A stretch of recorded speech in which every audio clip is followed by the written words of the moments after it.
Hello बच्चों, आज के इस वीडियो में गवर्नमेंट स्कूल का प्री बोर्ड का पेपर है। ये बेसिक का 10th क्लास मैथ्स अभी हुआ है ये पेपर।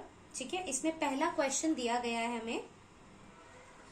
कहता है find the mean of the following frequency distribution, यानी कि निम्नलिखित बारंबारता बटन का माध्य ज्ञात करें। मतलब आपसे मीन माध्य पूछा गया है, आपको ये क्लास इंटरवल एंड फ्रीक्वेंसी दी गई है। सबसे पहले हमें देखना होता है कि क्या हमारी बारंबारता क्लास इंटरवल कॉन्टिन्यूस है। बिल्कुल कॉन्टिन्यूस है, 0 से 10, 10 से 20, 20 से 30 बिल्कुल कॉन्टिन्यूस है। फ्रीक्वेंसी हमें दी गई है और हमें मीन निकालना है। सबसे पहले हमेशा मैंने समझाया है कि आपको क्वेश्चन स्टार्ट ही किससे करना है, फॉर्मूले से। Summation f I x I divided by summation f आई।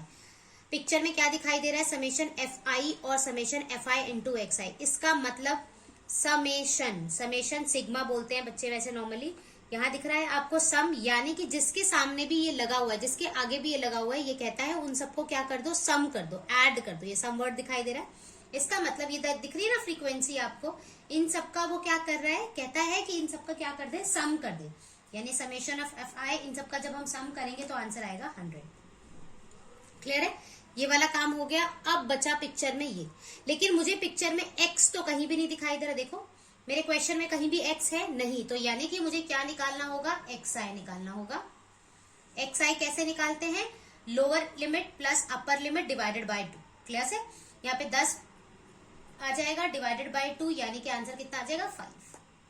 अगला 20 प्लस 10 कितना होता है 30। 30 को 2 से डिवाइड करेंगे तो आंसर कितना आ जाएगा 15।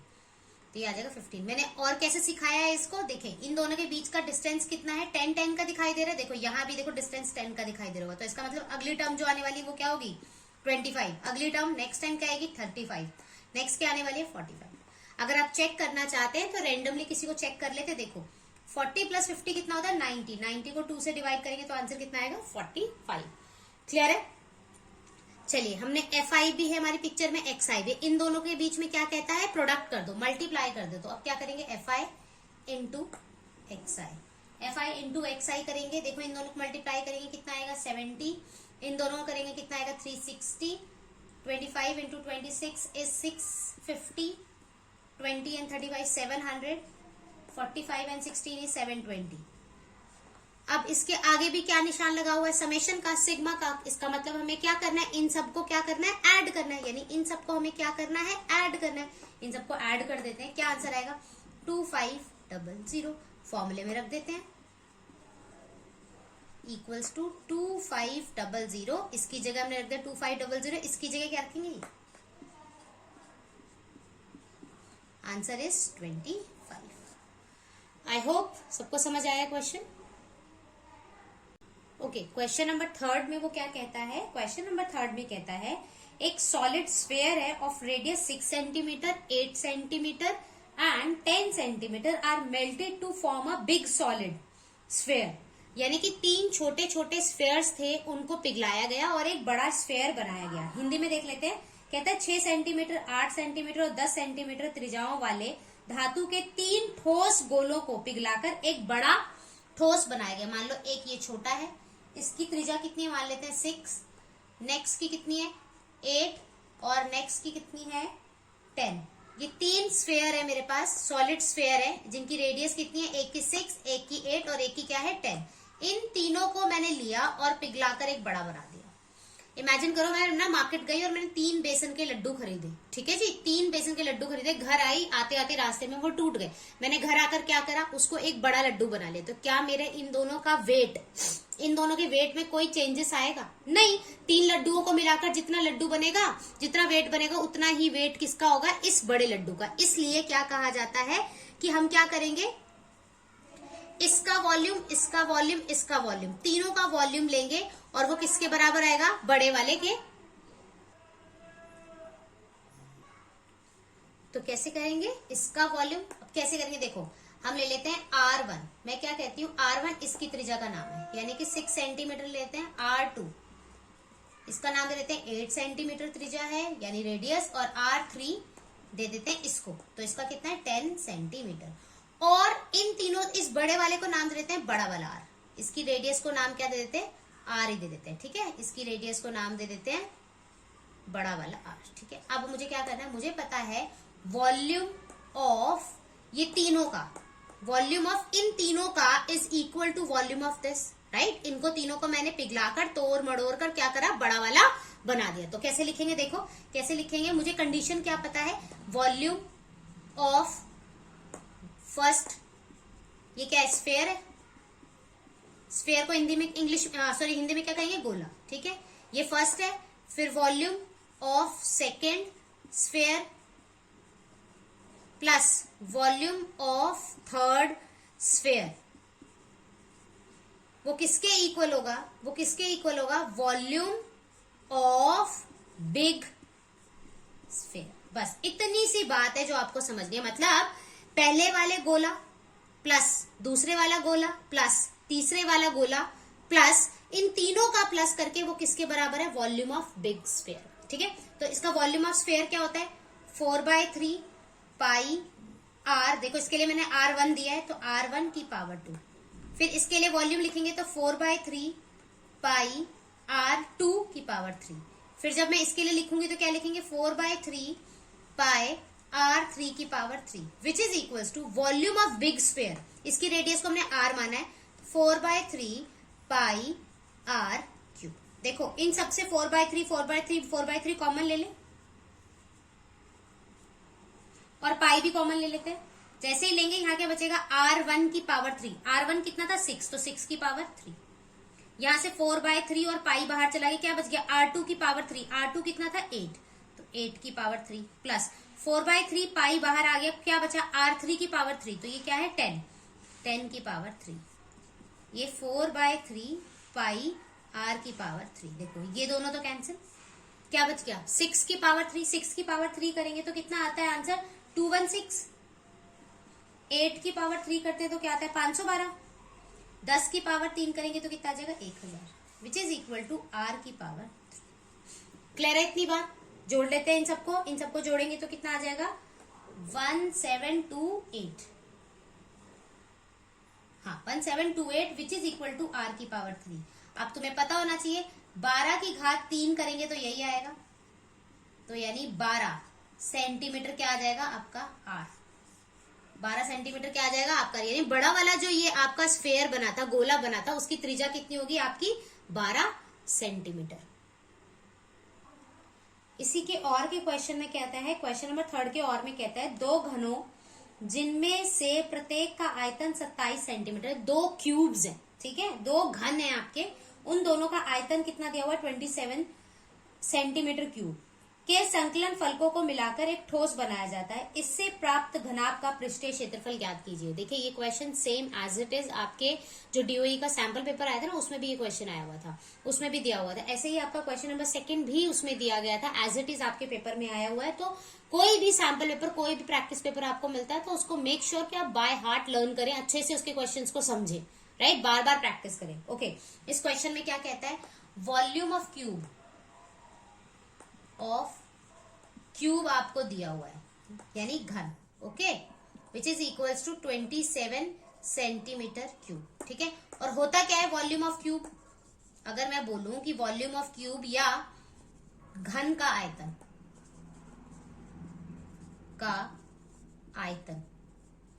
क्या होता है, ए क्यूब, तो क्या हो जाएगा देखो 27 इक्वल टू ए क्यूब, 3 की पावर 3 कर दूं तो ए की वैल्यू कितनी आ गई 3, और ये किस यूनिट यूज करी हुई है सेंटीमीटर, यानी कि अगर मैं एक घन ले रही हूं तो उस घन की जो भुजा है, जो साइड है, वो कितनी है आपको 3 सेंटीमीटर। क्लियर है ये बात, इतनी बात समझ आ गई। अब वो क्या कहता है, 2 को ना मिला दो, यानी 2 को मिलाने की बात कर रहा है, ठीक है जी। हमने क्या करा, 2 घनों को मिला दिया। अब देखो जब मैं 2 घनों को मिला दूंगी तो क्या इस क्यूब की, अब कैसे इमेजिन करेंगे, इमेजिन करो आपने वो 2 पजल लिए हुए गेम खेलने के लिए, 2 पजल्स को मैंने एक साथ मिलाकर ऐसे रख दिया है, राइट, तो क्या उनकी हाइट चेंज होगी, क्या उनकी हाइट चेंज होगी, नहीं, हाइट कितनी रहेगी सेम, यानी ये 3 था तो ये भी क्या रहेगा 3 ही रहेगी, ठीक है। अच्छा, इसकी क्या चौड़ाई चेंज हो जाएगी, क्या उसकी ब्रेथ चेंज होगी, नहीं, वो चौड़ाई भी कितनी रहेगी 3 ही रहेगी, राइट। अगर मैं उसकी लेंथ की बात करूं, देखो ये अगर है ये और ये मिलकर, ये भी 3 था, ये भी 3 था, तो इसकी जो लंबाई थी वो कितनी हो जाएगी आपकी, 6 हो जाएगी। क्लियर है ये बात? यानी लेंथ कितनी हो जाएगी आपके पास, 6 सेंटीमीटर। क्लियर है? इमेजिन कर पा रहे हो ना कि अगर क्यूब है मेरे पास, 2 क्यूब मैंने रख दिए, एक क्यूब और दूसरा क्यूब, तो उसकी जो चौड़ाई थी वही रहेगी, जो ऊंचाई थी वही रहेगी, सिर्फ लंबाई चेंज होगी, क्योंकि 10 + 10। क्लियर है? अब वो कहता है इस क्वेश्चन में आगे क्या मांगता है, वो कहता है find the surface area of resulting cuboid. जो ये क्यूबॉइड निकल कर आया है, जो आपका घनाभ, अब ये कौन सी आकृति बन गई है, घनाभ, या हिंदी में इंग्लिश में क्या बोलेंगे, क्यूबॉइड। इसका क्या निकालना है आपको, टोटल सरफेस एरिया। ठीक है जी, आपको टोटल सरफेस एरिया निकालना है। Total surface area of cuboid यानी कि घनाभ का कुल पृष्ठीय क्षेत्रफल। पता होगा आपको क्या होता है, क्या होता है कुल पृष्ठीय क्षेत्रफल? लिखने की जगह नहीं है, मैं डायरेक्ट लिख देती हूँ। क्या होता है, 2 time L + B BH plus में HL। क्लियर है? 2L, L की वैल्यू कितनी है मेरे पास, 6, मल्टीप्लाई B की वैल्यू देखो कितनी है, 3, प्लस में B की वैल्यू कितनी है, 3, H की वैल्यू कितनी है, 3, प्लस में H की वैल्यू कितनी है, 3, और L की वैल्यू कितनी है, 6। सॉल्व कर लेते हैं। 18, 3 × 9 प्लस में 18, ऐड करते हैं 2, इसको ऐड करेंगे कितना आ जाएगा, 45, मल्टीप्लाई करेंगे 45 और इसको, तो आंसर आ जाएगा 90 centimetre square. That's it. Question पहले भी कई बार पेपर में आया हुआ और इम्पोर्टेंट है। क्वेश्चन नंबर 4 देख लेते हैं। क्वेश्चन नंबर 4 में कहता है आपको एक क्वाड्रेटिक इक्वेशन दी गई है और आपसे डिस्क्रिमिनेंट मांगा गया है। विविक्त कर बोला जाता है हिंदी में, डी जिसे आप बोलते हैं ना, डी निकालो, वो बोला गया। और बोलता है बताओ रूट कैसे आने वाले हैं, आपके जो मूल आने वाले हैं वो कैसे आने वाले हैं, उसका नेचर क्या है वो बताएं। मैंने इस पर एक क्वाड्रेटिक इक्वेशन की एक छोटी सी वीडियो बनाई हुई है 30-35 मिनट की। उसमें मैंने ये क्वेश्चंस बहुत अच्छे से समझाए हुए हैं और जो इंपॉर्टेंट है प्रीवियस ईयर में आए हुए हैं वो सारे क्वेश्चन मैंने उसमें डिस्कस किए हैं। अगर आप लोगों ने नहीं देखे हैं तो आप वो जरूर देखें। इस पेपर में जो 2 क्वेश्चन क्वाड्रेटिक इक्वेशन के हैं वो एज इट इज वहीं से आए हुए हैं। तो पहले अगर आपको ये टॉपिक नहीं आता है तो आप वहां जाके उसकी कमांड बनाएं। क्लियर है? चलिए क्वेश्चन देख लेते हैं। कहता है 3x का square - 6x + 3 which is equals to 0। ठीक है, सबसे पहले हमें क्या पता होना चाहिए, स्टैंडर्ड फॉर्म क्या होती है। स्टैंडर्ड फॉर्म या क्या बोला जाता है, मानक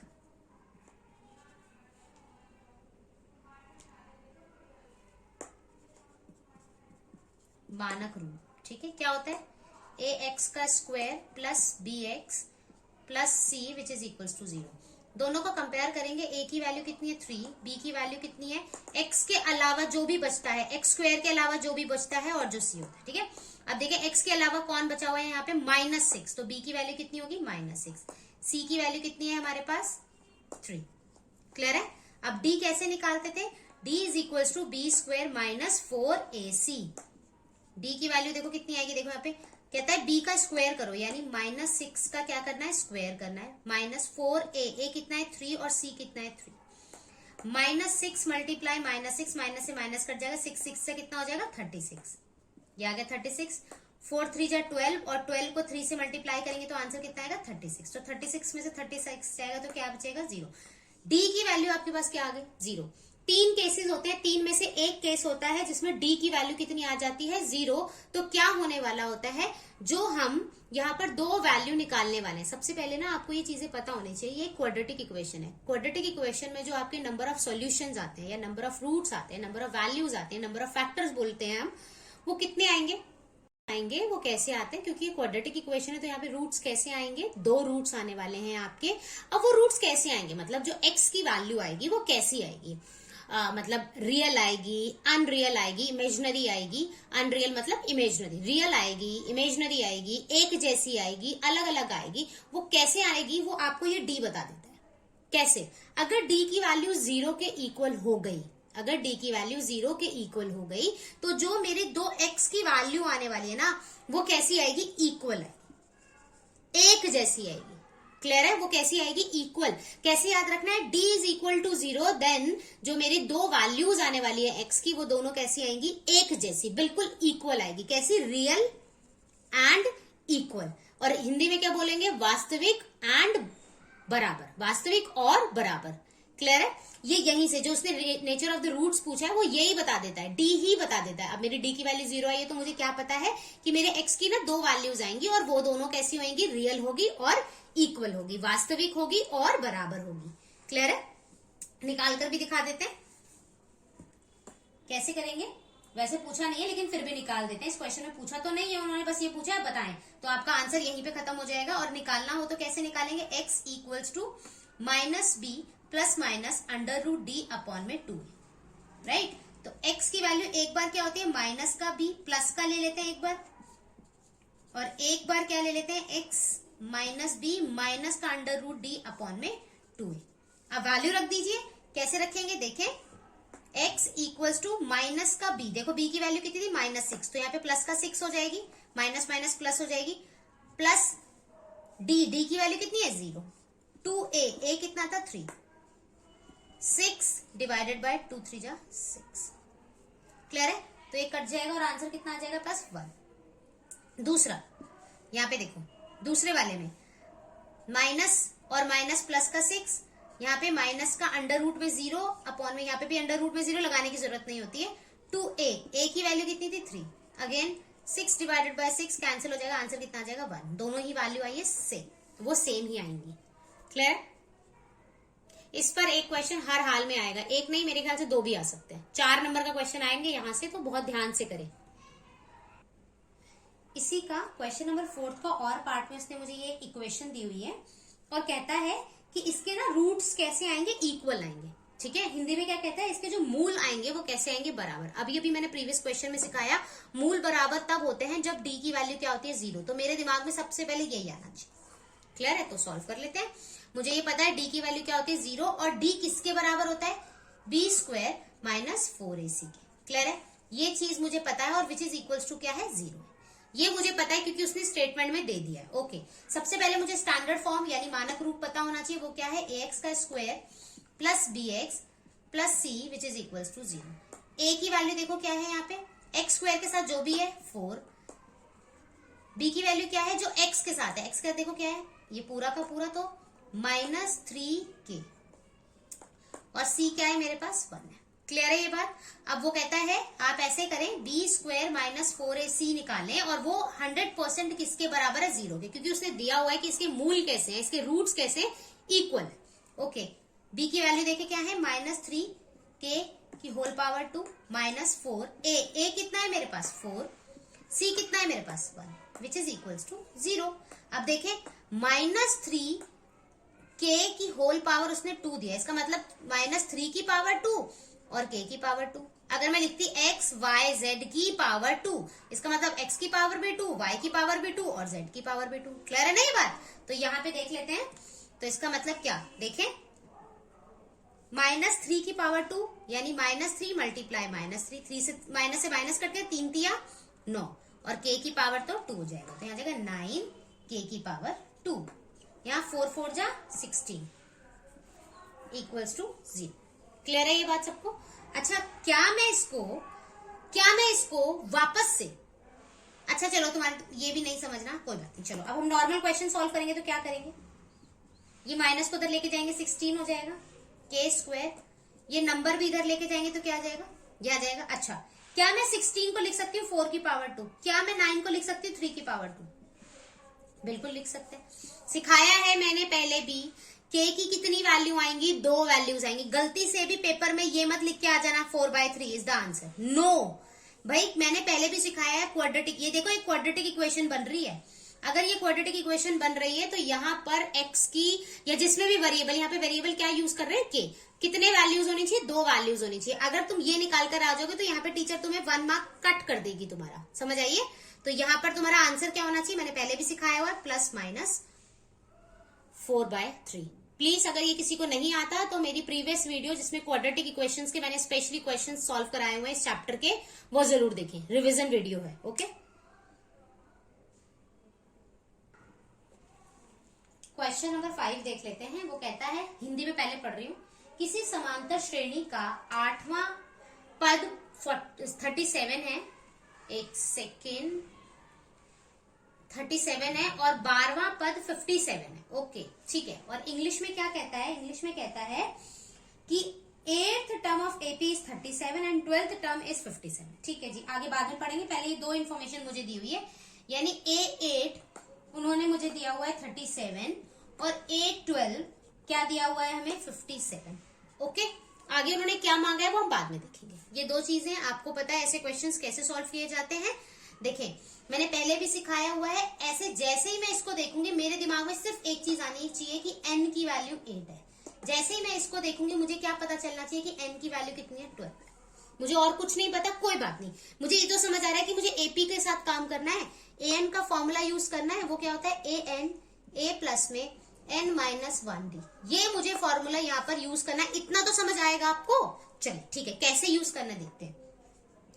an, देखिए मैंने कहा n की वैल्यू ना 8 है, तो यानी कि मैं यहाँ पे क्या लिखूंगी A8 which is equals to a मुझे नहीं पता, प्लस का साइन ब्रैकेट के अंदर, देखो n की वैल्यू कितनी है मेरे लिए 8 है, माइनस 1, d मुझे नहीं पता। ओके, a प्लस 8 में से 1 जाएगा तो कितना बचेगा 7, d A8 की जगह क्या मैं 37 लिख सकती हूँ, उन्होंने मुझे दिया हुआ है। इसके आगे मैं क्वेश्चन को सॉल्व नहीं कर सकती, इतना तो सॉल्व कर सकते हैं आप लोग। चलिए आगे देखते हैं।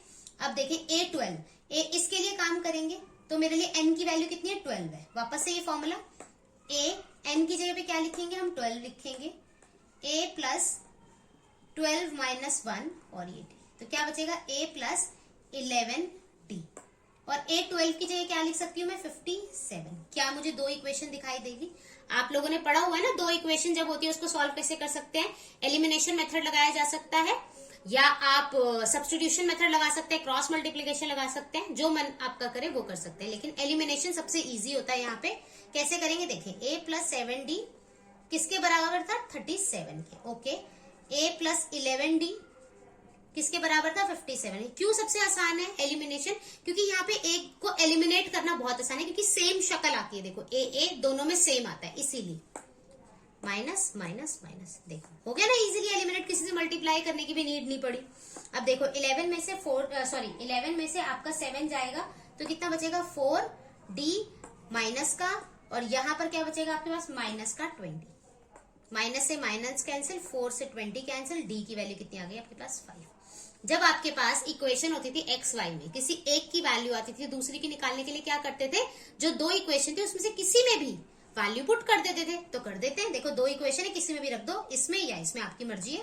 मैं फर्स्ट वाले में पुट कर रही हूँ 5 इक्वल टू 37, a प्लस 7 5 जा कितना होता है 35 विच इज इक्वल टू 37।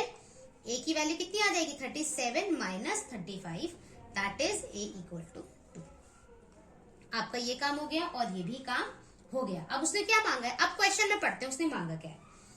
कहता है AP बता दो, तो A की वैल्यू कितनी आ गई 2, D की वैल्यू कितनी थी 5, तो प्लस 5 करेंगे तो कितना आ जाएगा 7, नेक्स्ट प्लस 5 करेंगे तो आंसर कितना आ जाएगा 12। दैट्स इट, ये आपकी क्या आ गई AP आ गई। आई होप क्लियर है। चलिए क्वेश्चन नंबर 6 देख लेते हैं। यस, क्वेश्चन नंबर 6 में आपसे पूछा गया है कि बहुलक निकालें, यानी कि मॉड निकालें, आपसे क्वेश्चन पूछा गया है। ओके, सबसे पहले आप क्लास इंटरवल चेक करेंगे कि कॉन्टिन्यूअस है, बिल्कुल कॉन्टिन्यूअस है, फ्रीक्वेंसी आपको उन्होंने हमें दी हुई है। आपको पता है बहुलक निकालना बहुत ही आसान होता है। बहुलक मतलब मॉड आपने सीखा हुआ है कि जो सबसे ज्यादा बार आता है, जो सबसे ज्यादा बार रिपीट होता है, वो आपका मॉड होता है।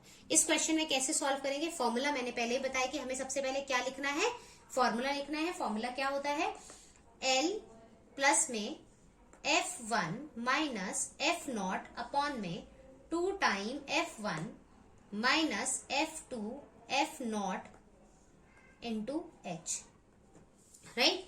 ये मेरा फॉर्मूला है। इसमें मुझे F1 F2 F0 H और L दिखाई दे रहा है। H का मतलब क्या होता है, क्लास इंटरवल के बीच की जो डिस्टेंस होता है, जो दूरी होती है, डिफरेंस होता है, उसको बोलते हैं H। तो H की वैल्यू तो मुझे दिखाई दे रही है 10, H मुझे क्या दिखाई दे रहा है 10, ठीक है। अब नॉर्मल लैंग्वेज में मैं पूछूं कि बताओ भाई मोड क्या होता है, या मैं बोलूं बहुलक बताओ क्या होता है, तो आप कहोगे मैम जो सबसे ज्यादा बार आता है। तो देखो सबसे ज्यादा बार कौन सी फ्रीक्वेंसी आई हुई है, देखा मैंने सबसे ज्यादा फ्रीक्वेंसी 12 है। इसको करोगे, कर लेंगे हम ब्लॉक, कर लिया। इसको ब्लॉक करते ही यहां से सबसे पहले L की वैल्यू निकालेंगे, दैट इज लोअर लिमिट, वो कितनी है हमारी 20। इन दोनों में कम कौन सी है, वो आपकी एल होती है, मतलब लोअर लिमिट हमेशा एल इसी के लिए स्टैंड करता है, किसी भी फॉर्मूले में आए। ओके, इसके बाद जिसको आपने ब्लॉक करा है वहां पर जो वैल्यू आएगी वो आएगी F1 की, उसके बाद वाली जो आएगी वो F2 की, और से पहले वाली जो आएगी वो F0, जिसको हम F0 पढ़ते हैं। आगे सारी वैल्यूज जो मुझे चाहिए थी बिल्कुल आ चुकी है, वैल्यूज रख देंगे फटाफट से। एल की वैल्यू कितनी थी 20, F1 की वैल्यू देखें कितनी है 12, माइनस F0 की वैल्यू कितनी है 10, divided by F1 2 time F1 की वैल्यू थी 12, माइनस F2 कितना है 8, माइनस F0 कितना है 10, मल्टीप्लाई H की वैल्यू कितनी है 10, कितना आ जाएगा 20, प्लस में ऊपर क्या बचेगा 2। देखिए इन दोनों को मल्टीप्लाई करेंगे 24 माइनस 18, और ब्रैकेट के बाहर कितना आ रहा है मेरे पास 10, 20 प्लस में 2 डिवाइडेड बाय, इसको सॉल्व करेंगे तो कितना आएगा 6 इंटू 10, कितना आएगा 20 प्लस में 10/3, इसको सॉल्व करेंगे तो आंसर कितना आएगा 3.33 प्लस में 20, that means answer is 20 plus 3.33 which is equals to 23.33 approx. Yes, question number 7 section B है आपका, यहाँ से आपके 3 मार्क्स के क्वेश्चन शुरू हो जाते हैं।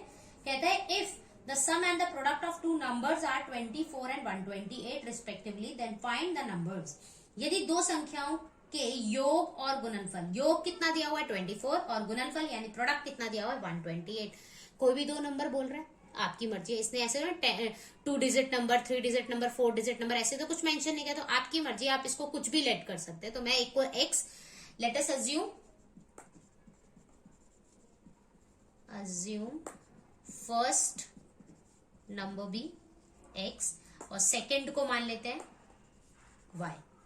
ठीक है जी, उसने पहली कंडीशन क्या कह दी है अकॉर्डिंग टू क्वेश्चन, वो क्या कहता है, वो कहता है कि दो नंबरों का सम यानी x plus y which is equal to 24, और दूसरे कंडीशन क्या कहता है x मल्टीप्लाई y, दोनों का प्रोडक्ट इज 128। ये दो कंडीशन उसने हमें दी है। अब हम क्या करेंगे, दोनों में से क्या करेंगे, सब्स्टिट्यूट यूज करेंगे, दोनों को क्या करेंगे यूज करके हमें इन दोनों क्वेश्चनों को सॉल्व करना है। x और y की फाइनली हमें वैल्यू निकालनी है, कैसे निकालते हैं वो देखें। मैं क्या करने वाली हूं देखें, अगर मैं इसमें से y को इधर भेज दूं तो x इक्वल टू क्या हो जाएगा 128 बाय y, ये मेरी फर्स्ट इक्वेशन है, मेरी सेकंड इक्वेशन। क्या मैं जहां भी x दिखाई देगा उसकी जगह 128 बाय y लिख सकती हूँ, यस और नो? बिल्कुल लिख सकते हैं। तो क्या मैं यहाँ पर x की जगह लिख सकती हूँ 128 बाय y प्लस का y इक्वल टू 24। क्लियर है, समझ आया ये? अब यहाँ पे क्या करेंगे, एलसीएम ले लेते हैं। एलसीएम लेंगे तो क्या आएगा 128 प्लस में y square by y equal to 24। Clear है ना, एलसीएम लेने सबको आता है, किसी को ना आए तो वो कमेंट करके पूछ सकता है। इस y को उधर भेज देते तो क्या बन जाएगा मेरे पास, देखिए जरा ध्यान से, 128 प्लस में y स्क्वायर इक्वल टू 24, और ये y उधर चले जाएगा मल्टीप्लाई में। ठीक है, अब मैं इसको बोलती हूँ इधर आ जाए, क्वाड्रेटिक इक्वेशन बन जाएगी मेरी प्रॉपर 24y प्लस का 128 विच इज इक्वल्स टू 0। क्या ये मेरे को एक द्विघातीय समीकरण दिखाई दे रहा है, क्वाड्रेटिक इक्वेशन दिखाई दे रही है। अब मैं यहाँ पे क्या करूंगी, आपने सीखा है क्वाड्रेटिक फॉर्मूला, आपकी मर्जी है, आप यहाँ पे फैक्टराइजेशन मतलब गुणनखंड विधि लगाएं या द्विघातीय समीकरण यानी कि क्वाड्रेटिक फॉर्मूला आप अप्लाई करें। मैं क्वाड्रेटिक फॉर्मूला लगा रही हूँ। स्टैंडर्ड फॉर्म होता है, अब y में है तो यहाँ y में लिखेंगे a y का square plus b y plus c which is equals to 0। a की वैल्यू कितनी है 1, b की वैल्यू कितनी है माइनस का 24 और c की वैल्यू कितनी है 128। क्लियर है? तो अब कैसे सॉल्व करते हैं हम क्वेश्चन को, सबसे पहले d की वैल्यू निकालते हैं, वो क्या होता है b स्क्वायर माइनस 4ac। देखें b कितना है माइनस का 24 उसकी पावर 2, 4a और c कितना है 128। 24 की जब हम पावर करेंगे तो कितना होता है 576, और इन दोनों को जब मल्टीप्लाई करेंगे तो आंसर आएगा 512। ठीक है जी, इसमें से इसको घटाएंगे तो कितना बचेगा 64। d की वैल्यू कितनी आ गई हमारे पास 64। आई होप इतनी बात क्लियर है। और क्या है ये d ग्रेटर देन है 0 से। इसका मतलब जो मेरे दो आंसर आने वाले हैं, जो मेरे x की दो वैल्यू आएंगी वो रियल होंगी और दोनों ही डिफरेंट होंगी। Two real and distinct roots आने वाले हैं, क्योंकि d की वैल्यू जो है वो पॉजिटिव है। अगर मैं हिंदी में बोलूं तो वास्तविक होंगे और दोनों ही अलग अलग होंगे, भिन्न होंगे। क्लियर है? चलिए यहां सॉल्व कर लेते हैं, यहां निकाल लेते हैं उसको। कैसे करना था हमें? x इक्वल्स टू माइनस का b plus minus under root D upon में 2a। Okay, x equals to minus का b की वैल्यू देखो कितनी है 24, माइनस का तो माइनस और माइनस तो प्लस हो जाएगा, तो 24 plus minus under root D मतलब 64। 2a की वैल्यू देखें कितनी है 1। 24 प्लस माइनस, अब आपको पता है ना 64 को मैं 8 लिख सकती हूँ, पता है सबको? 8 इंटू 8 64 होता है और रूट के अंदर है तो हम लिख सकते हैं इसको 8। ठीक है जी, बाय 2। एक बार प्लस का ले लेंगे, एक बार माइनस का ले लेंगे, तो 24 प्लस 8 बाय 2 एक बार आ जाएगा और एक बार क्या आ जाएगा 24 माइनस 8 बाय 2। इसको सॉल्व करेंगे तो x की वैल्यू कितनी आ जाएगी? इसको सॉल्व करेंगे x की वैल्यू आ जाएगी 16, इसको सॉल्व करेंगे x की वैल्यू कितनी आ जाएगी 8, यानी दो आपकी वैल्यूज आ गई। क्लियर हुआ या नहीं? x की वैल्यू कितनी आ गई आपके पास? 2 आ गई। अब दोनों को रखकर यहां पर हम सॉल्व कर सकते हैं। क्लियर है? अभी कर लेते हैं वो भी। यस, यहाँ रख लेते हैं x की वैल्यू। अगर मैं यहाँ पे 16 रखूंगी तो y की वैल्यू देखें कितनी आएगी? 24 में से 16 घटा देंगे तो कितनी बचेगा 8। y की वैल्यू कितनी 8। तो यहाँ पर एक आपके पास कॉम्बिनेशन क्या बन गया? x की वैल्यू 16, y की वैल्यू 8। क्लियर है? दूसरी, अगर मैं x की जगह पे रखूं 8 तो यहाँ 8 रखेंगे प्लस का y इक्वल्स टू 24, तो y की वैल्यू कितनी आ जाएगी 16। तो एक कॉम्बिनेशन क्या है जिसमें y की वैल्यू 16 है, ये आपका आंसर है। हिंदी और इंग्लिश दोनों में पढ़ेंगे 1 by 1। ओके,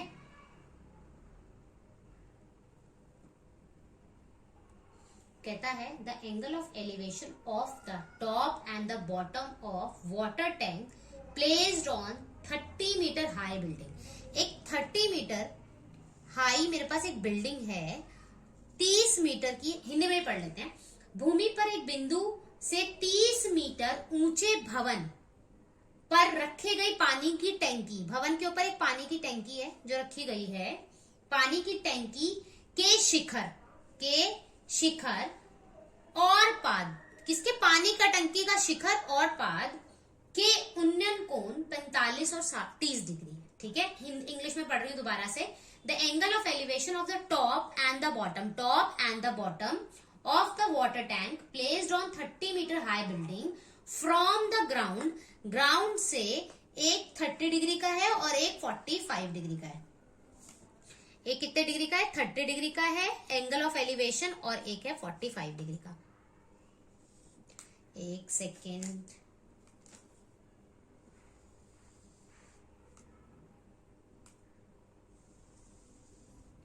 अब अंडरस्टूड है ये कितने डिग्री का होगा? 30 डिग्री का, और ये पूरा का पूरा कितना होगा? 45 डिग्री का। क्लियर है ये बात? नाम दे देते हैं ए, बी, सी और डी। कहता क्या है? कहता है हाइट बताइए वाटर टैंक की, ये DC, question mark on DC. Okay, और कहता है रूट 3 की जो वैल्यू है ना 1.73 आपको यूज करनी है। क्लियर है इन्फॉर्मेशन? कैसे क्वेश्चन सॉल्व करते हैं? ये क्वेश्चंस अगर किसी को नहीं आते हैं तो मैंने हाइट एंड डिस्टेंस की वीडियो बनाई हुई है जिसके अंदर मैंने पूरे चैप्टर की रिवीजन, एक एक क्वेश्चन को अच्छे से एक्सप्लेन किया हुआ है, तो जाकर आप वो देख सकते हैं। ओके, अब इस क्वेश्चन को सॉल्व करना कैसे सिखाया था? दो ट्राइंगल दिखाई दे रहे, कौन दिखाई दे रहा है? A B C, right angle triangle. Okay, A B C, और दूसरा कौन सा दिखाई दे रहा है? A B and D. 1 by 1 काम करते हैं। मैं पहले ट्राइंगल ए बी और सी के साथ करती हूँ। ट्राइंगल ए बी सी, जिसके अंदर एंगल कितने डिग्री का है? 30 डिग्री का। और मुझे क्या पूछा गया है? मुझसे पूछा गया है ये चीज। ठीक है, इंफॉर्मेशन किसके बारे में? इसके बारे में, राइट। अब मुझे ये देखना है कि मुझे कौन सा कॉम्बिनेशन उठाना है, कौन सा रेशियो लेना है। मैंने पहले भी बोला था जो दोनों में कॉमन हो, जो दो ट्राइंगल के अंदर आपको काम करना है, उन दोनों ट्राइंगल में कुछ तो कॉमन दिखाई दे रहा है। वो देखो दोनों में बेस कॉमन है या नहीं? दोनों में बेस कॉमन है। क्लियर? और क्वेश्चन मार्क किसके ऊपर है? परपेंडिकुलर के ऊपर। बेस एंड परपेंडिकुलर के बारे में बात की जा रही है, और वो किस में होता है? 10 में। एंगल कितने डिग्री का, 30 डिग्री का, P अपॉन में B। देखिए इसमें P कितना है मेरा, DC, B कितना है, AB। tan 30 की वैल्यू कितनी है मेरे पास, 1/√3। BC की वैल्यू कितनी है, 30। AB हमें नहीं पता, क्रॉस मल्टीप्लाई, तो AB की वैल्यू कितनी आ जाएगी मेरे पास, 30। ये ऊपर चला जाएगा √3। अभी वैल्यू नहीं रखेंगे √3 की, एंड में देखेंगे बिल्कुल। ये एक काम हो गया मेरे पास। दूसरा triangle A, B and D, A, B and D। 10, वापस से सेम चीज है, 10 45, क्योंकि इसके अंदर एंगल कितने डिग्री का आया हुआ है, पूरा का पूरा 45। P अपॉन में B, P की वैल्यू देखो, ये पूरा का पूरा P है, यानी B D, और B कितना है मेरा, AB। क्या मैं, चलो यहां लिखते हैं, क्या BD को मैं लिख सकती हूं BC प्लस में CD, बिल्कुल लिख सकती हूं, BC प्लस में CD अपॉन में AB। 10 45 की वैल्यू कितनी होती है, 1। ठीक है, अब मुझे क्या क्या पता है, देखो क्या मुझे BC की वैल्यू पता है, 30 दिख रहा है ना मुझे, BC 1 = 30 प्लस में CD अपॉन में AB। क्रॉस मल्टीप्लाई कर देते हैं तो कितना आ जाएगा, AB इधर चला गया और ये आ जाएगा 30 प्लस में CD। ये मेरी सेकेंड इक्वेशन हो गया। पहली और दूसरी इक्वेशन को देखो फटाफट से, AB इसके बराबर है, AB इसके बराबर, जिसका मतलब ये दोनों आपस में कैसे होंगे, बराबर। 30√3 = 30 प्लस CD। इधर करेंगे 30√3 minus 30 = CD, √3 minus 1 CD। Clear है। अब हम क्या करेंगे, √3 की वैल्यू रखेंगे जो इसने हमें दी है। क्या दिए, 1.732 रख देते हैं। 30 1.732 माइनस 1 = CD। इसमें से इसको माइनस करेंगे तो कितना बचेगा, यहां कर लेते हैं सॉल्व। कितना बचेगा, देखो 30, अंदर ब्रैकेट में क्या बचेगा हमारे पास, 0.732। इस पॉइंट को हटा देंगे तो कितना बचेगा, इस पॉइंट को हटाएंगे तो कितना बचेगा, 1 2 3 1000 इंटू 30। देखो इससे ये कट जाएगा, 3 से इसको मल्टीप्लाई करेंगे तो कितना बचेगा मेरे पास, देखिए आंसर फटाफट से,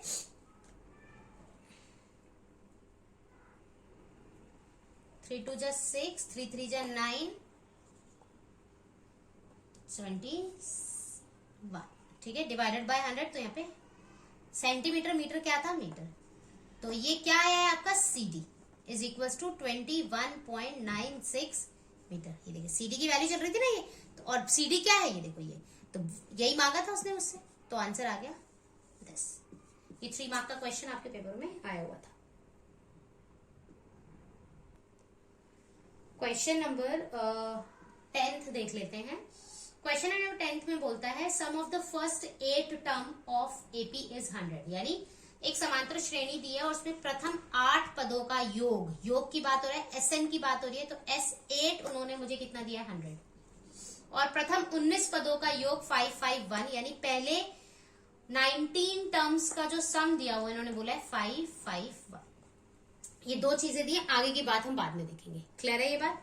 कैसे सॉल्व करेंगे, बहुत ध्यान से देखेंगे। सबसे पहले मैंने फिर बताया हुआ है, पहले क्वेश्चन में भी बताया था, यहां देखकर n की वैल्यू कितनी है, 8, और यहां देखकर n की वैल्यू कितनी है, 90। आपने नॉर्मल इक्वेशंस बनानी है, पहले इससे फिर इससे, जैसे हमने an में बनाई थी वैसे हम यहां पर बनाएंगे। चलिए बनाते हैं। फॉर्मूला होता है SN n/2 2a प्लस में n-1d, राइट। चलिए फटाफट से, n की वैल्यू कितनी है, 8, तो S8 which is equals to 8/2 2a plus में n की वैल्यू कितनी है, 8-1, और d हमें नहीं पता, हमें कुछ भी नहीं पता, सिर्फ n पता है। S8 की वैल्यू कितनी है, 100, ये कट जाएगा तो 4 बचेगा। 2a, 8 में से एक जगह कितना बचेगा, 70। देखिए 4 से इसको काट देंगे तो 25 बचेगा, तो मेरे पास इक्वेशन बन गई 25 = 2a प्लस में 7d। ये मेरी एक इक्वेशन बन गई। दूसरे के साथ काम करते हैं। यहां पर n की वैल्यू कितनी है, 19, फॉर्मूला मेरा ये था, S19 which is equals to 19/2 2a plus में 19-1d। माइनस 19 की वैल्यू देखो कितनी दी उन्होंने 551 विच इज इक्वल्स टू 19/2। 2a 19 में से एक जाएगा तो 18d। देखिए ये इधर चला जाएगा तो 551 multiply 2 divided by 19 which is equals to 2a plus में 18d।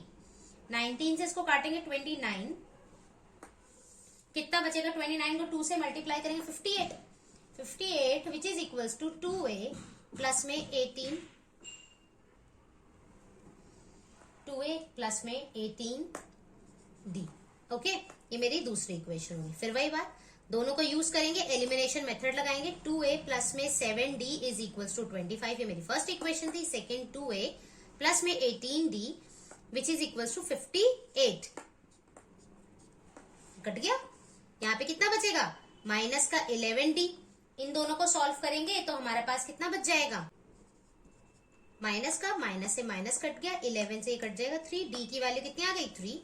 इन दोनों में से किसी एक में वैल्यू पुट कर देंगे 2a की वैल्यू a तो हमें नहीं पता, सॉरी, a प्लस में 7 into 3 is equals to 25।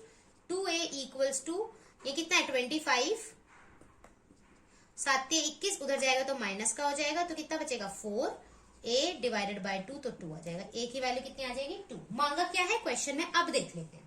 Question कहता है find the first term and the common difference. First term 2 हो गई और कॉमन डिफरेंस 3 हो गया। That is your answer. Yes, question number 10 का और पार्ट उन्होंने दिया हुआ है। कहता है find the middle term of the given AP. दी गई समांतर श्रेणी का मध्य पद निकालें। मध्य पद निकालें, उसके बारे में बाद में करेंगे। अगर मैं आपको नॉर्मल एक क्वेश्चन दे दूं ये, तो आपके दिमाग में क्या आएगा? सबसे पहले आप a की वैल्यू लिखेंगे, दैट इज 213। d की वैल्यू कैसे निकालेंगे? Second term minus first term, 205 minus 213 that is -8। ठीक है, प्लस माइनस माइनस होता है, बड़ी संख्या का साइन आता है। हो गया। डॉट डॉट डॉट के बाद जो टर्म, ये जो नंबर ये लिखा हुआ है वो मेरा an होता है। अगर किसी को यहाँ पे डाउट है तो मैंने एपी के ऊपर, समांतर श्रेणी के ऊपर, अर्थमेटिक प्रोग्रेशन के ऊपर एक फुल्ली वीडियो बनाई हुई है जिसके अंदर मैंने an बहुत अच्छे से समझाया हुआ है, तो आप वो जाकर चेक कर सकते हैं। an की वैल्यू कितनी है मेरे पास 37। ओके, तो मुझे नहीं पता क्वेश्चन में क्या पूछा गया है, मेरा एक ये इन्फॉर्मेशन है और मैंने सिखाया है कि जब भी ऐसा क्वेश्चन दिया जाता है तो इसका मतलब क्वेश्चन मार्क किसके ऊपर है? n के ऊपर। मुझे n ही मिसिंग दिखाई दे रहा है, और अगर नहीं भी दे रहा, ये होता है फॉर्मूला। इसमें मुझे क्या पता है? an पता है, a पता है, d पता है, क्या नहीं पता? n नहीं पता, तो इसका मतलब ऑब्वियसली क्वेश्चन मार्क किसके ऊपर है? n के ऊपर। n की वैल्यू कितनी थी 37, a की वैल्यू कितनी है 213 प्लस में n -1, d की वैल्यू कितनी है मेरे पास -8। क्लियर है ये बात? 37 इज इक्वल्स टू 213 प्लस ये इधर आएगा, इसके साथ मल्टीप्लाई होगा तो माइनस का 8n, और इसके साथ मल्टीप्लाई का माइनस माइनस प्लस 8। ये और ये दोनों संख्या प्लस की है तो इन दोनों को ऐड करेंगे 221 हो जाएगा, -8n और ये 37। देखें, ये इधर भेज दे, प्लस की संख्या इधर माइनस की हो जाएगी। 37 minus 221 is equals to -8n। इसमें से इसको घटाएंगे तो कितना आ जाएगा 184, माइनस का 8n, माइनस से माइनस कट गया, 184 डिवाइडेड बाय 8, तो n की वैल्यू कितनी आ जाएगी 23। देखें, n की वैल्यू तो मेरे पास आ गई 23। n कितना है मेरे पास 23। n 23 का मतलब कैसे? दोबारा देखें, मान लो मेरी n की वैल्यू ना 5 आती, तो एक नंबर यानी a1 होता, a2 होता, a3 होता, a4 होता, a5 होता। मैं कहती बीच वाली संख्या बता दो, बिल्कुल मिडिल में कौन है? 2 इधर बढ़ गए, 2 इधर बढ़ गए, तो मिडिल संख्या आ गई बिल्कुल या नहीं? कैसे निकाला मैंने? मेरे को कैसे पता चला ये मिडिल है? कैसे निकालते हैं पता है ना? एवरेज मिडिल वाली टर्म कैसे निकालते हैं? देखिए, हमेशा याद रखें, जब भी मिडिल टर्म पूछी जाए, क्या पूछी जाए? मिडिल टर्म पूछी जाए, मिडिल टर्म या मध्य पूछा जाए, कैसे निकालेंगे? जो भी n है, जैसे ये मेरा 5 है, तो 5 क्या है आपका? एक ऑड नंबर है, यानी विषम संख्या। तो क्या करेंगे? 5 + 1 डिवाइडेड बाय 2, दैट मीन्स कितना आएगा 6/2। आंसर कितना आ जाएगा 3। यानी कि जो थर्ड पोजीशन पे नंबर है that is your answer. Clear है ये बात? ऐसे ही यहाँ n कितना है 23, और मुझे बोला गया मिडिल वाला नंबर बताओ, तो यानी कि क्या होगा अगर मैं 23 नंबर इमेजिन करूं, तो सोचो एक लाइन के अंदर 23 बच्चे, मैं कहूं बीच में जो बच्चा खड़ा है ना मुझे वो बता दो, तो तुम क्या करोगे? तुम क्या करने वाले हो? 23 को निकालने के लिए क्या करोगे? अगर मैं 11 इधर दे दूं, 11% इधर दे दूं, 11 इधर चले गए, 11 इधर चले, बीच में जो बचेगा वो मेरा मिडल होगा या नहीं होगा? यस और नो? 11 इधर चले गए, 11 इधर चले गए, तो यहाँ पे कौन होगा? 12th होगा या नहीं होगा? यस और नो? 12th टर्म आएगी ना। वो 12th कैसे आएगी? ये तो मुझे समझ आएगी कि 12 आएगा, लेकिन आएगा कैसे, वो कैसे सॉल्व करते हैं वो इंपॉर्टेंट है। वो कैसे सॉल्व करेंगे देखिए, आप कैसे सॉल्व करेंगे, समझ आया ना? मिडिल टर्म कैसे निकालते हैं, बिल्कुल नॉर्मल जो हम स्टार्ट में मिडिल टर्म यूज करते हैं वही होता है। क्या करेंगे हम, ये एक ऑड नंबर है, अगर ये इवन नंबर होता तो डायरेक्ट हो जाता, ठीक है, तब हम 2 नंबरों के साथ करते हैं। यहाँ पे देखिए क्या करेंगे, 23 + 1 divided by 2, that means 24 divided by 2, answer आ जाएगा 12। यानी कि 12th टर्म के साथ मुझे काम करना है, राइट? उसने ये नहीं बोला कौन सी मिडिल टर्म है, उसने उसकी जगह पर क्या आने वाला है, उस श्रेणी पर क्या होगा, उस पोजीशन पे क्या होगा, मुझे वो आंसर चाहिए। क्लियर है? तो अब क्या करेंगे, अब मेरा क्वेश्चन मार्क किस पे? A12। क्लियर है? This is my question, right? अब सॉल्व कर लेते फटाफट से। इसको देखते ही क्या पता होना चाहिए, n की वैल्यू कितनी है? 12। A12, A प्लस में A की वैल्यू कितनी थी मेरी? A की वैल्यू है 213, प्लस में n की वैल्यू कितनी है? 12 -1, और D की वैल्यू कितनी थी? -8। 213 + 11 इंटू माइनस का 8, यानी 213 माइनस का 88, ठीक है जी, which is equals to 125। Answer कितना आ जाएगा? यानी मिडिल टर्म जो वो मुझसे मांग रहे हैं, इस एपी के अंदर जो मिडिल टर्म होगी वो क्या होगी आपकी? 125। आई होप क्लियर है। क्वेश्चन नंबर 12 आपकी एनसीईआरटी की बुक में इसकी फिगर भी दी गई है, लेकिन इस क्वेश्चन में आपको पेपर में विदाउट फिगर दिया गया था, फिर भी बनानी आनी चाहिए आप लोगों को खुद से। वो कहता है 1.2 मीटर लंबी एक लड़की है जो भूमि से गुब्बारे को उड़ता हुआ देख रही है, और जो बलून है हॉरिजॉन्टली मूव कर रहा है, मतलब हॉरिजॉन्टली मतलब ऐसे सीधे सीधे सीधे गुब्बारा उड़ता जा रहा है। ऐसे नहीं कि गुब्बारा एकदम से ऐसे भाग गया, नहीं, गुब्बारा क्या कर रहा है, बलून जो है बिल्कुल सीधा सीधा सीधा सीधा उड़ता चला जा रहा है, ठीक है, ओके। तो बलून उड़ रहा है, मान लो बलून यहां था, उड़ रहा है, इस लड़की ने देखा तो बलून यहां पर था, ठीक है, इसने अपनी आंखों से बलून को देखा, जो कि कितनी हाइट पर उड़ रहा है बलून, बिल्कुल जमीन से हाइट देखेंगे तो उसकी है 88.2 मीटर हाइट है जमीन से, ठीक है, कह रहा है ग्राउंड से ना। The angle of the elevation of the balloon from the I of the girl, लड़की की आंख से, लड़की की आंख यहां है, यहां मत कर देना, पैर है लड़की के यहां, आंख से जो एंगल बन रहा है वो कितने डिग्री का बन रहा है? 60 डिग्री का। The angle of elevation of the balloon from the I of the girl at any instant is 60 degree, यानी कि लड़की ने जब गुब्बारे को पहले देखा तो उसका एंगल था 60 डिग्री। क्लियर है इतनी बात? ओके। फिर क्या हुआ? After some time the angle of elevation reduce to 45 degree, find the distance travel by the balloon during the interval. अच्छा, अब वो कहता है बलून ना कुछ टाइम बाद कहीं उड़कर चला गया, और जब अब लड़की ने एंगल देखा ना तो वो कितना डिग्री का बन रहा था? 45 का। यानी कि ये जो एंगल है, ये बड़ा वाला एंगल कितने डिग्री का है? 60 डिग्री का, और जो ये एंगल है वो कितने डिग्री का बन रहा है हमारा? 45 डिग्री का, ठीक है जी। ये ऐसे, ये इसका जमीन है, ये बलून की हाइट टोटल यहां से लेकर यहां तक कितनी दी हुई है उन्होंने? 88.2 मीटर, ठीक है। नाम दे देते हैं A, B, C, D, E, F, G और ये H, ओके। चाहता क्या है? डिस्टेंस ट्रेवल्ड, जो बलून ने यहां से यहां तक का ट्रेवल किया डिस्टेंस, दैट मीन्स ये या ये बातें की है, वो डिस्टेंस बताना है। क्वेश्चन मार्क ऑन BC, ठीक है जी। अब बहुत ध्यान से देखेंगे, ये पूरी की पूरी हाइट जो है वो 88.2 है, राइट। ये लड़की जो है इसकी हाइट है 1.2। लड़की अगर यहाँ खड़ी हो, यहाँ खड़ी हो, यहाँ खड़ी हो, यहाँ खड़ी हो, यहाँ खड़ी हो, कहीं भी खड़ी हो, उसकी हाइट कितनी होगी? 1.2, राइट। तो यानी कि यहां से लेकर यहां तक का डिस्टेंस जो है वो 1.2 है, या मैं यहां से लेकर यहां तक का बोलूंगी तो कितना आएगा? 1.2 मीटर। क्लियर है? क्यों मुझे करना पड़ रहा है? क्योंकि जो मेरे दो ट्राइंगल दिखाई दे रहे हैं, जो मुझे दो ट्राइंगल दिखाई दे रहे हैं, A B E right angle triangle, A C D, ये जो मुझे दो राइट एंगल ट्राइंगल दिख रहे हैं उसमें हाइट यहीं तक की है, जमीन से नहीं मांगी हुई है, तो मुझे इतनी हाइट तो चाहिए होगी। और ये हाइट क्या है, देखो इस पूरे में से अगर मैं ये वाली हाइट माइनस कर दूंगी तो ये वाली हाइट आएगी, बिल्कुल आ जाएगी।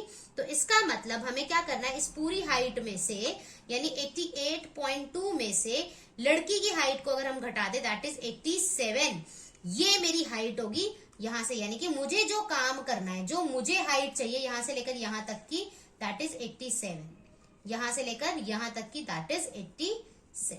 क्लियर है मीटर। अब हम काम कर लेते हैं। सबसे पहले in triangle ABC, A B C, इसमें देखें ए बी और ई, ए बी और ई, ए बी ई में देखो 10 कितने डिग्री का है हमारा, 60 डिग्री, P अपॉन में B क्यों लगाया भाई, देखो क्योंकि P के बारे में इंफॉर्मेशन दी हुई है और B से रिलेटेड कुछ ना कुछ पूछा गया है। B है ना, ये बेस है हमारा, उसके बारे में पूछा गया, इसलिए हमने tan लगाया है। अब देखिए जरा ध्यान से, P क्या है हमारे पास, देखिए जरा, P है हमारा BE, BE है, और बेस हमारा क्या है, AB है। ओके, BE की वैल्यू मुझे पता है 87 है और AB की वैल्यू हमें नहीं पता, लेकिन मुझे tan 60 की वैल्यू पता है दैट इज √3। क्रॉस मल्टीप्लाई कर देते हैं फटाफट से, तो AB is equals to 87 by √3, ये मेरी पहली इक्वेशन हो गई। क्लियर है। दूसरा ट्राइंगल जो मुझे दिखाई दे रहा है वो कौन सा है, ACD, ACD, इसमें भी अगेन हम क्या लगाएंगे 10, और इसमें एंगल कितने डिग्री का है, 45 डिग्री का, P बाय B, और इसमें मेरे P की वैल्यू क्या है, मतलब ये दैट इज DC, और B बेस यानी कि पूरा का पूरा क्या है मेरा, AC। क्या मैं AC को लिख सकती हूं AB प्लस में BC, बिल्कुल लिख सकते हैं। DC की वैल्यू कितनी थी, 87, AC को क्या लिख सकते हैं, AB प्लस में BC, और 1045 कितना होता है, 1 होता है। अब देखो कोई वैल्यू पता है क्या मुझे, DC की वैल्यू थी 87। ओके, अब देखिए जरा, अब मुझे कुछ पता है, किसी चीज की कोई इंफॉर्मेशन है मेरे पास, अभी तक तो नहीं है, चलो क्रॉस कर देते हैं। AB प्लस में BC is equal to 87। Okay, ये मेरी दूसरी इक्वेशन आ गई। इसके अलावा तो मुझे कुछ नहीं पता। अब क्या करेंगे, दोनों को कंपेयर कर लेंगे। देखें, AB की जगह पे 87 बाय √3 रखा जा सकता है, ये रहा ना मेरा AB, इसके क्या लिख सकते हैं, 87 बाय √3 प्लस BC मुझे नहीं पता, और ये 87।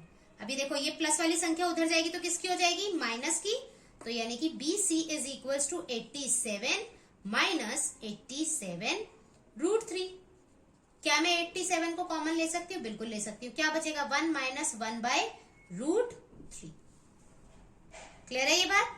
इसको क्या करेंगे, देखो एलसीएम लेंगे, एलसीएम लेते ही क्या आ जाएगा, 87, नीचे आ जाएगा √3, यहाँ पे क्या आ जाएगा, √3 माइनस 1। क्लियर है,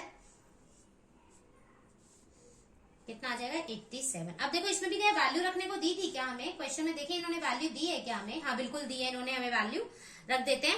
वैल्यू रखने से पहले इसको रैशनलाइजेशन कर लेते हैं, एक ही बात है, √3 है ना नीचे, छोड़ नहीं सकते हैं, सिखाया था मैंने, प्लीज इसकी वीडियो जरूर देखें। क्या हो जाएगा, देखें 87,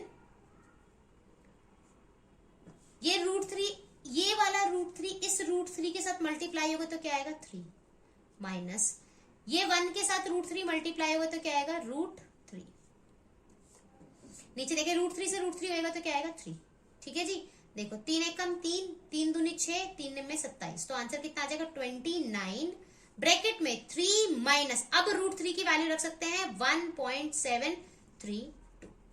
क्लियर है ये बात, सबको समझ आई है। इसमें से इसको घटाएंगे तो आंसर आएगा 1.268 into 29, that is 36.772 मीटर। ये आपकी किसकी हाइट आई है, BC की, और BC देखे क्या था, यहां से लेकर यहां तक की दूरी, यही तो हमसे पूछा गया था। आई होप क्वेश्चन क्लियर है आपको। क्वेश्चन नंबर 12 का और पार्ट देख लेते हैं। भूमि के किसी बिंदु A से, कोई बिंदु है A से 120 मीटर की दूरी पर, अच्छा ये यहां से लेकर यहां तक 120 मीटर की दूरी पर स्थित एक भवन के शिखर का, मतलब एक यहाँ पे कोई बिल्डिंग है, ये मेरी बिल्डिंग है, इस बिल्डिंग का जो टॉप है, शिखर का उन्नयन कोण 45 यानी एंगल ऑफ एलिवेशन कितने डिग्री का बन रहा है, 45 डिग्री का बन रहा है। ओके, इतनी बात ठीक है। यदि बिंदु ए, ये मेरा ए था, से भवन के शिखर पर लगे एक ध्वज, अच्छा यहां पर एक झंडा लगा दिया गया है, ये मेरी बिल्डिंग है सोचो, और बिल्डिंग के ऊपर ये मेरा एक फ्लैग है, तो पहले तो एंगल ये था 45 डिग्री का। अब कहते हैं इसी ए से इसके टॉप पर जो एंगल है वो कितने डिग्री का बना रहा है, 60 डिग्री का। तो ये पूरा का पूरा एंगल जो होगा वो कितने डिग्री का होगा, 60 डिग्री। ठीक है जी, ये इन्फॉर्मेशन उन्होंने मुझे दी है। इंग्लिश में पढ़ लेते हैं। From a point A 120 metre away on the ground, the question solve करते हैं, ए बी सी और डी। ठीक है, क्या कहते हैं, then the find the height of the flag pole, यानी इसकी हमसे हाइट पूछी गई है, ये मेरा क्वेश्चन मार्क है, यानी क्वेश्चन मार्क ऑन डीसी। ठीक है जी,